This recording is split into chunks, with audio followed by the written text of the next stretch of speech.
नमस्कार। मैं डॉक्टर अरुण पांडे आज आपके समक्ष फिर से उपस्थित हूँ और आज मैं बात करने वाला हूँ हड्डियों का जो खोखलापन होता है, हड्डियाँ जो कमज़ोर होती हैं, और ये बताने वाला हूँ कि केवल कैल्शियम या विटामिन डी3 की कमी के कारण ही नहीं हड्डियाँ कमज़ोर होती, और क्या क्या ऐसे कारण हैं जिनके कारण से हमारी हड्डियाँ कमज़ोर हो जाती हैं। ये सबको पता है दोस्तों कि कैल्शियम से हमारी हड्डियां बनती हैं और विटामिन डी3 जरूरी है हमारे मजबूत हड्डी के लिए। और हम सबको पता है कि एक मजबूत हड्डी ही एक मजबूत शरीर का निर्माण करती है। हमारी मांसपेशियां भी तभी स्वस्थ होती हैं, मजबूत होती हैं, जब हमारे ढांचा यानी कि शारीरिक ढांचा किस पे टिका हुआ है? हड्डियों पे। तो अगर हड्डियां हमारी मजबूत हैं तो हमारा शरीर मजबूत रहेगा, हमारा स्वास्थ्य मजबूत रहेगा।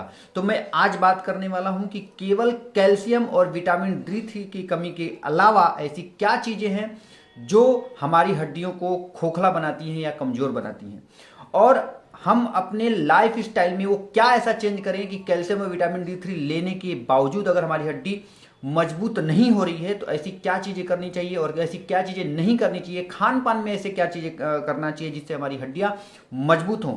तो मैं सबसे पहले जो चीज़ बताने जा रहा हूं वो ये है कि अगर आप धूम्रपान करते हैं, जी दोस्तों, अगर आप धूम्रपान करते हैं तो सबको पता है धूम्रपान कैंसर कराती है, लेकिन इसके साथ साथ धूम्रपान हड्डियों को खोखला बनाती है।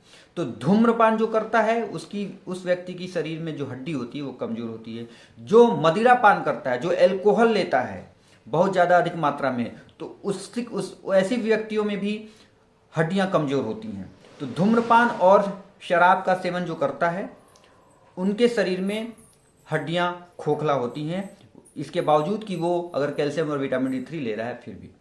दूसरी जो सबसे इंपॉर्टेंट बात है कि अगर आप इनएक्टिव हैं, जी हाँ, अगर आप कसरत नहीं करते हैं, अगर आप घर में कोई एक्टिविटी, शारीरिक एक्टिविटी नहीं करते हैं, फिजिकल एक्सरसाइजेज नहीं करते हैं, तो आपकी हड्डियाँ कमज़ोर होगी, आपकी हड्डियाँ खोखला होने शुरू हो जाएंगी, चाहे वो आप कैल्शियम लें या फिर न लें। लेकिन अगर आपको फिजिकल एक्टिविटी नहीं करते हैं तो आपकी हड्डियाँ कमज़ोर होने का खतरा बना हुआ है।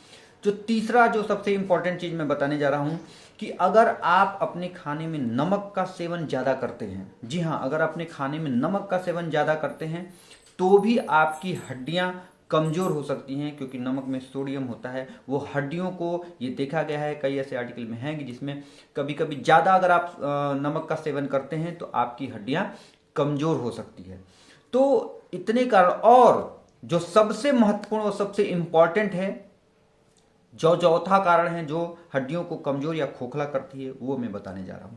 अगर आप अपने मन से कोई भी दवा ले रहे हैं, जी हाँ दोस्तों, अगर अपने मन से बिना किसी डॉक्टरी सलाह के अगर आप दवा ले रहे हैं तो वो दवा भी आपकी हड्डियों पे बुरा असर डाल सकती है, आपकी हड्डी को खोखला कर सकती है। तो ये जो चार कारण हैं, ये जो चारों कारण हैं, इसको आपको ध्यान से सुनना है और इसको आज से ही, ये मैं फिर से रिपीट करने जा रहा हूं। पहला, अगर आप धूम्रपान और शराब का सेवन ज़्यादा अधिकतर मात्रा में करते हैं तो हड्डियां खोखला होती है। दूसरी, अगर आप फिजिकल एक्सरसाइज नहीं करते हैं तो आपकी हड्डियां खोखली होती हैं।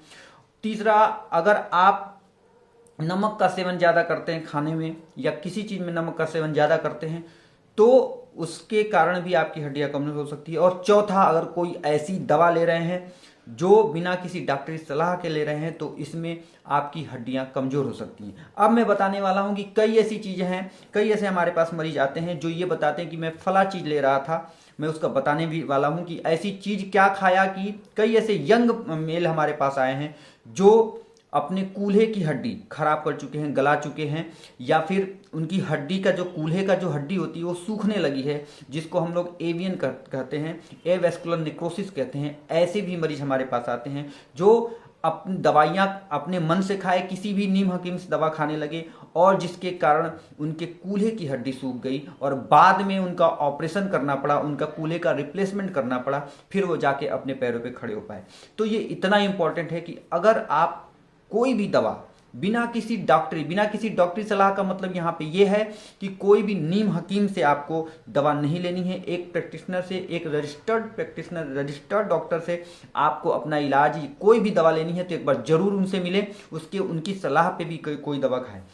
और मैं इसी में बताना चाहता हूं कि कई यंगस्टर अपनी शरीर बनाने के लिए पाउडर, प्रोटीन पाउडर का इस्तेमाल करते हैं, और कोई भी प्रोटीन पाउडर जो कि मानक के अनुरूप नहीं है उनको लेने सेवन स्टार्ट कर देते हैं, जिसके कारण भी हड्डियों का गलाव होना, हड्डियों का खोखला होना या कूल्हे का सूखना ये देखा गया है। तो इस वीडियो के माध्यम से मेरी अपील ये है कि कोई भी बॉडी बनाने वाली, शरीर बनाने वाली प्रोडक्ट आप बिना किसी डॉक्टरी सलाह के न लें, क्योंकि उसमें क्या मिला हुआ है ना आप जानते हैं ना कोई आपके घर का परिवार का कोई जानता है, और वो हो सकता है कि आपके हड्डियों को खोखला कर दे, आपको हमेशा के लिए अपंग बना दे। तो ऐसी चीज़ों के सेवन से बचना है, अपनी हड्डी को मजबूत रखना है। और एक चीज़ मैं बताता हूँ, फिजिकल एक्सरसाइज, इस समय कोविड का काल है, कोरोना पेंडेमिक चल रहा है, तो अगर आप फिजिकल एक्सरसाइज बाहर नहीं जा पा रहे हैं तो घर में रहिए, घर में रह के कीजिए। फिजिकल एक्सरसाइज करना जरूरी है आपकी हड्डियों की मजबूती के लिए। तो आज इस वीडियो के माध्यम से मैंने कैल्शियम व विटामिन D3 के अलावा ऐसी क्या चीज़ें हैं जो आपकी हड्डियों को खोखला बनाती हैं या फिर आपकी हड्डियों को कमज़ोर करती हैं, इसके बारे में मैंने आज जानकारी दी। और क्यों नहीं कोई भी दवा आपको खा लेनी चाहिए, या फिर क्यों हमें कोई भी शरीर को बनाने वाली, मजबूती प्रदान करने वाली प्रोडक्ट हमें लेना चाहिए बिना किसी डॉक्टरी सलाह के, इस पे मैंने विस्तृत चर्चा की। अगर आपको लगता है कि और भी कोई ऐसे विषय हैं जिन पे हमें मुझे आके आपको बताना है तो ज़रूर कमेंट बॉक्स में मुझे लिखें, मैं उस पर वीडियो बना के आपको वो सही जानकारी इसी चैनल पे, इसी माध्यम से मैं आपको प्रोवाइड करवाऊंगा। तब तक के लिए आप कोरोना से लड़ते रहिए और अपनी हड्डियों का ख्याल रखिए, अपने स्वास्थ्य का ख्याल रखिए। अगले वीडियो में कुछ नए टॉपिक के साथ, कुछ नई जानकारी के साथ पुनः हाजिर होंगे। तब तक के लिए अपना ख्याल रखिए, स्वस्थ रहिए, मुस्कुराते रहिए। नमस्कार।